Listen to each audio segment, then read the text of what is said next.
When you're planning a trip to Africa, a lot of things to consider. It's a big trip and you want it to go good.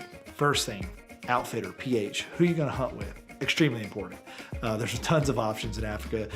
Do your homework, talk to lots of them, talk to people that have been before, talk to references, and there's enough options out there. You can find a great reputable PH to hunt with.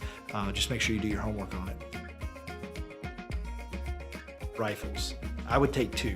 You know, if you're hunting dangerous game or some of the bigger animals there in Africa, you're gonna want one of the big calibers. Like I've got a Savage with 375 H&H.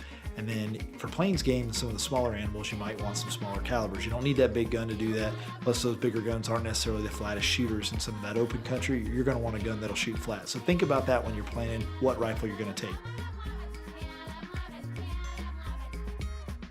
Travel. How do I get to Africa? Big trip, long trip, a lot of hours in the air. But think about your trip. How are you going to get your firearms to and from? Are you traveling through any countries that have different firearm laws or permits that you might need to have in place? And then once you get to Africa, make sure that you've got all that paperwork lined up with your PH and outfitter. That way, your trip goes smooth. Before you go, I suggest doing this. So you can get all your trophies home, have an expediter here in the States located, found that you want to work with, and the same thing on the other end in Africa, a taxidermist or expediter there that you can link them together before you ever go, and that way you can get your trophies home, quick and easy. There's a lot of logistics, a lot of paperwork that you have to go through to get them back here to the States, and why make it harder than it needs to be. Have fun in Africa, you'll enjoy the experience.